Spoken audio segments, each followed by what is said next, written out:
Kalau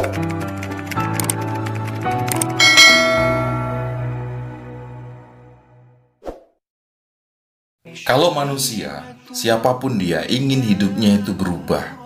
Berubah dari yang tidak beruntung menjadi beruntung. Yang rizkinya seret jadi lancar. Setiap punya masalah, punya solusi.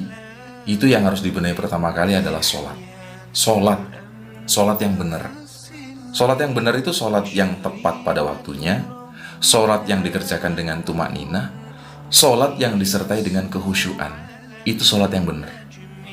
Kalau sudah bisa begitu, pasti rezekinya lancar, pasti terhindar dari keburukan, pasti selalu mendapatkan solusi dari setiap masalah yang dihadapi. Pasti itu. Kita lihat surat Al-Ankabut ayat ke-45. Allah Ta'ala berfirman, Innas sholata tanha 'anil fahsya'i wal munkar. Sesungguhnya sholat itu mencegah orang dari perbuatan fahsya dan dari perbuatan mungkar. Fahsya dan mungkar ini adalah dua sumber keburukan. Semua keburukan itu pasti bersumber dari dua hal ini. Kalau nggak dari fahsya, ya dari mungkar. Fahsya itu segala omongan, ucapan, dan perbuatan yang menjijikkan. Ucapan dan perbuatan yang berbau pornografi, itu fahsya. Itu sumber dari segala keburukan. Nah, kalau mungkar itu segala yang bertentangan dengan yang ma'ruf. Allah melarang manusia mencuri, dia malah mencuri. Allah melarang dia berbohong, dia malah berbohong. Allah melarang dia menipu, dia malah menipu. Nah, dua hal ini adalah sumber dari segala keburukan. Jadi kalau hidup kita itu nggak penuh dengan keberuntungan, maka ini penyebabnya. Karena mungkin kita masih fahsya, karena mungkin kita masih mungkar. Antara dua hal ini. Nah, maka supaya terhindar dari fahsya dan mungkar ini, benahi sholat. Membenahi dari segi waktu sholat, tepat pada waktunya. Membenahi dari segi gerakan sholat yang tumak ninah, nggak buru-buru, dan membenahi kehusuan sholat. Saat sholat tuh jangan ingat yang macam-macam, fokus ingat sama Allah, ingat surga, ingat neraka, hanya itu. Kalau sudah begitu pasti beruntung. Karena apa? Karena dihindarkan dari sumber keburukan yang dua tadi itu. Jelas sampai sini ya? Nah, sekarang berikutnya, orang itu kalau sholatnya benar pasti hatinya tenang. Yang paling dibutuhkan oleh manusia dalam hidup ini adalah ketenangan, bukan harta. Harta itu kadang bikin gak tenang. Faktanya apa? Ada nggak orang yang kaya tapi dia bunuh diri? Ada nggak? Banyak. Ada nggak orang kaya hartanya melimpah, usahanya di mana-mana terus gila? Ada nggak? Banyak. Karena apa? Karena nggak tenang. Tapi ada nggak sih orangnya itu hidupnya biasa-biasa aja, tapi kalau ketemu senyum terus, wajahnya itu ceria terus? Ada nggak?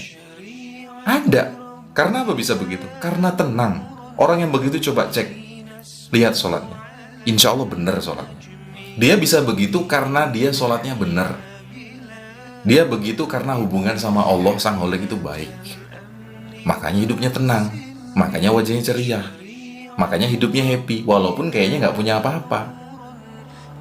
Kenapa begitu? Karena sholatnya itu benar. Lihat firman Allah dalam surat Ar-Ra'd ayat 28. Ala bizikrillah tatma'innul qulub. Zikir kepada Allah itu membuat hati tenang. Penyebab kita tenang itu karena kita ingat sama Allah, karena kita zikir sama Allah. Nah, sholat ini adalah bagian dari zikir. Dalilnya ada di surat Toha ayat 14. Innani anallahu la ilaha illa ana fa'budni wa aqimis sholata li zikri. Itu Allah yang bilang. Zikir itu bahasa Arab, bahasa Indonesianya ingat sama Allah. Kalau kita terus-menerus zikir sama Allah, rajin zikir, tertib zikir, itu hati kita itu tenang. Jaminan tenang itu kita dapat dari Allah kalau kita berzikir. Zikir bentuknya banyak. Wirid dengan la ilaha illallah itu namanya zikir. Wirid dengan lafaz tahmid, alhamdulillah, alhamdulillah, alhamdulillah, itu zikir. Dengan lafaz subhanallah, subhanallah, subhanallah, subhanallah, zikir. Lafaz takbir, Allahu Akbar, Allahu Akbar, itu zikir. Lafaz istighfar, astagfirullah, astagfirullah, itu zikir. Nah, ibadah sholat itu menggabungkan semua bentuk zikir itu. Saat tahiyat tuh, kita baca asyhadu alla ilaha illallah wa asyhadu anna muhammadan abduhu wa rasuluh. Itu bagian dari tahlil, bagian dari la ilaha illallah. Lafaz tahmid kita ucapkan di saat kita membaca Al-Fatihah dan saat kita berdiri dari ruku. Sami Allahu liman hamida, Rabbana walakal hamd. Itu pujian. Lafaz tasbih, subhanallah, itu kita ucapkan saat kita itu ruku dan kita itu sujud. Subhana rabbiyal azim saat ruku. Subhana rabbiyal a'la di saat sujud. Lafaz takbir kita ucapkan bolak-balik itu dalam satu rakaat bisa 4-5 kali. Allahu Akbar saat takbiratul ihram tuh. Mau ruku, Allahu Akbar. Mau sujud, Allahu Akbar. Duduk di antara dua sujud, Allahu Akbar. Dalam satu rakaat itu bisa 4-5 kali kita bertakbir. Lafaz istighfar juga ada dalam sholat. Saat kita takbiratul ihram, Allahu Akbaru kabira walhamdulillahi katsira wa subhanallahi bukratan wa asila. Kita lanjut dengan Allahumma ba'id baini wa baina khotoyaya kama ba'adta bainal masyriqi wal maghrib. Ya Allah, jauhkanlah saya dari kesalahan-kesalahan saya yang menumpuk. Hapuslah kesalahan saya, jauhkan dari saya sebagaimana Engkau telah menjauhkan antara jarak timur dengan barat. Di saat duduk di antara dua sujud, Rabbighfirli, Rabbighfirli, Rabbighfirli. Itu lafaz istighfar. Jadi dalam satu ibadah sholat itu menggabungkan keseluruhan dari praktek zikir. Maka saat kita nggak tenang, saat kita banyak masalah, saat kita hidupnya lagi ruwet, banyak kebutuhan, jangan pernah tinggalkan sholat. Laksanakan sholat dengan tertib, tumaknina dan khusyuk. Niscaya solusi itu datang. Niscaya hidup kita itu tenang. Bukan malah sibuk update status. Iya kan? Trennya sekarang itu punya masalah, statusnya langsung muncul di Facebook. Wah, pakai menangis segala macam, kalimatnya dibikin sedih begitu. Masalah satu keluarga akhirnya diketahui oleh orang sak dunia raya ini. Temannya ada berapa ribu di situ, tahu semua masalahnya. Di Facebook curhat habis-habisan, sama yang punya ngasih hidup nggak pernah curhat. Sholatnya males-malesan. Gimana solusi mau datang? Gimana hidupnya mau tenang? Yang adanya makin runyam. Karena apa? Curhatnya ke manusia.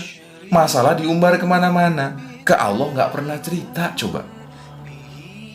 Padahal saat kita sholat itu adalah momen pertemuan antara makhluk dengan kholik. Antara sang pencipta dengan yang diciptakan. Itu momen bagus banget loh. Jadi saat adzan dikumandangkan itu Allah sudah nungguin kita itu loh, hamba-hambanya kita tuh mau datang apa enggak. Itu waktu pertemuan kita. Tapi kadang yang ditunggu nggak datang. Katanya punya masalah, katanya hidupnya pengen tenang, katanya pengen bahagia. Tapi di saat Allah sudah memfasilitasi yang namanya sholat, waktu sholat malah nggak datang, malah nggak dikerjakan. Ya gimana mau tenang? Sedangkan tenang itu hanya bisa didapat dengan zikir kepada Allah. Sholat itu adalah ibadah yang menggabungkan segala macam bentuk zikir. Segala macam bentuk zikir itu ada di dalam sholat. Maka kalau kita udah sholat kok tetap nggak tenang, berarti sholat kita yang nggak bener. Berarti kita belum bisa khusyuk, berarti belum bisa tumakninah. Gerakannya sholat tapi pikirannya kemana-mana. Maka benahi sholat, maka tenang hidup kita. Orang itu kalau tenang kan enak ya. Coba deh, sekarang kita ambil contoh kecil. Pernah nggak sih kita itu mencari barang di rumah kita, bahkan di kamar kita, di kamar pribadi kita, tapi nggak ketemu. Terus kita panik. Itu kira-kira ketemu nggak? Malah nggak ketemu. Tapi kalau nyarinya dengan tenang, atau kadang malah udah dilupain, ya udahlah belum ketemu, tetap tenang. Nah kalau udah tenang itu kadang malah ketemu. Ketemunya itu entah kita pas lagi mau makan, ingat tuh, oh iya, saya naruh barang itu di atas lemari, momennya begitu. Itu tenang. Semakin kita tenang, maka hidup kita semakin benar. Semakin kita tenang, solusi makin didapat. Semakin kita tenang, maka semakin bahagia, semakin baik hidup kita. Nah, itu didapat dengan sholat yang benar. Bisa dipahami ya? Nah, sekarang berikutnya. Orang kalau sholatnya benar itu akan dimudahkan rizkinya, akan diselesaikan semua urusannya. Bahkan sebelum dia minta, sama Allah sudah dikasih. Yang lain bingung, pusing gimana ini solusinya, tapi dia udah dikasih sama Allah. Kita lihat di surat At-Tolaq ayat kedua dan ketiga. Wa may yattaqillaha yaj'al lahu makhrajan. Orang yang takwa kepada Allah itu akan diberi jalan keluar atas segala masalah yang menimpanya. Solusi dari setiap kesulitan yang sedang dihadapi itu selalu disediakan oleh Allah saat manusia itu takwa. Takwa itu diwujudkan dengan sholat. Berdasarkan apa? Berdasarkan surat Al-Baqarah ayat ketiga. Alladzina yu'minuna bil ghaib wa yuqimunas shalah. Jadi sholat itu wujud dari ketakwaan kita kepada Allah. Saat kita ada apa-apa itu sholat 5 waktunya tertib, khusyuk, tumakninah, maka setiap kali kita mendapati masalah dalam kehidupan, dalam kesulitan, itu selalu disiapkan solusi oleh Allah. Yaj'al lahu makhrajan wa yarzuqahu min haitsu la yahtasib. Dan dia akan diberi rizki dari hal yang tidak dia duga, dari waktu yang gak dia duga, dari tempat yang gak dia duga. Tiba-tiba rizki itu ada aja. Ada aja, pas butuh apa-apa ada. Butuh bayar uang sekolah buat anak, ada. Butuh buat bayar tagihan listrik, ada. Butuh buat bayar tagihan air, ada. Kebutuhan-kebutuhan lainnya selalu dipenuhi oleh Allah. Wa yarzuqahu min haitsu la yahtasib. Wa may yatawakkal 'ala Allah fahuwa hasbuh. Orang itu kalau sudah tawakal kepada Allah, maka Allah mencukupi. Tawakal itu adalah langkah setelah kita itu sholat, setelah kita itu doa. Udah, pasrahin aja sama Allah. Wa may yatawakkal 'ala Allah fahuwa hasbuh. Dalam berikhtiar jangan melakukan hal-hal yang terlarang. Yang haram-haram jangan diterjang. Pakai yang halal-halal aja. Pakai yang baik-baik aja. Pakai yang Allah suka aja. Kalau sudah begitu, fahuwa hasbuh. Dia yang mencukupi kita. Karena Allah adalah Ar-Razzaq. Innallaha huwar-Razzaq. Innallaha, sesungguhnya Allah, huwa dia, adalah Ar-Razzaq, zat yang memberi rizki. Dzul quwwatil matin, dan sangat kuat. Pemberian itu gak akan habis. Bayangkan, di dunia ini ada berapa jiwa yang hidup? Baru manusia, belum bangsa jin, belum hewan-hewan, belum tumbuhan, belum ikan-ikan. Itu semua Allah yang ngasih. Itu maha memberi rizkinya Allah. Jadi untuk memberi yang sebanyak itu aja Allah bisa. Apalagi cuma ngasih kita rizki, apalagi cuma ngasih kita solusi. Allah sangat kuasa untuk itu. Nah, jadi saat kita sudah mengenali siapa Allah itu, maka harusnya kita nggak ragu terhadap kekuatannya. Kita nggak ragu terhadap kekuasaannya dan kemampuannya. Karena apa? Kuasa dan kemampuan Allah itu tanpa batas. Maka masalah apapun yang menimpa kita, jalinlah hubungan yang baik dengan Allah.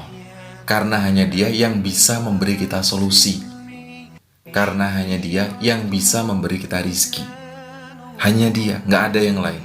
Dan satu lagi, Dia menahan rizki kita bukan karena Allah itu menganiaya. Allah itu menghendaki kita itu ingat sama Allah. Rizki manusia itu ditahan oleh Allah karena manusianya yang lupa. Terkadang manusia, karena sudah merasa menguasai tentang ilmu yang dia pelajari, katakan ilmu tata usaha, gimana cara mengelola usaha supaya bisa jadi maju, akhirnya melupakan Allah. Sholat diburu-buru, kadang nggak sholat karena merasa jabatannya itu penting, akhirnya menyelesaikan semua urusan-urusan kantor itu sampai membuat dia meninggalkan sholat. Kadang sholat tapi buru-buru, nggak khusyuk, nggak tumakninah. Dan begitu juga urusan-urusan yang lainnya. Kadang manusia ini sombong dengan apa yang sudah dimiliki. Padahal semua itu, keberhasilan apapun, kesuksesan apapun yang dimiliki oleh manusia itu nggak akan bisa terjadi kalau Allah nggak ngasih izin. Nah, untuk dapat izin Allah itu, tentunya kita harus dekat sama yang ngasih izin. Dekat sama Allah. Dan satu hal, sholat itu menghapus dosa kita. Dosa itu penghalang mustajabnya doa. Dosa itu penghalang datangnya rizki. Nah, dengan sholat, dosa itu dihapus. Nabi sudah membuat gambaran itu untuk kita. Dalam Kitabus Shalah, kitab yang membahas tentang sholat, yang ada di dalam Shahihul Bukhari. Di situ dikisahkan saat Nabi sedang duduk-duduk bersama para sahabat. Nabi bertanya kepada sahabat, "Aro'aitum law anna naharom bibabi ahadikum?" Wahai sahabatku, gimana pendapat kalian apabila di depan pintu rumah kalian itu ada sungai yang mengalir? Yaghtasilu fihi kulla yaumin khomsan. Lalu kalian mandi di sungai itu sebanyak 5 kali tuh dalam sehari. Ma taqulu dzalika yubqi min darani? Apakah menurut kalian ada kotoran tersisa di badannya? Orang itu mandi setiap hari 5 kali di sungai itu. Sungainya mengalir bersih. Dan kalian mandi di sungai itu dalam sehari sebanyak 5 kali. Kira-kira ada nggak kotoran yang tersisa di badan kalian?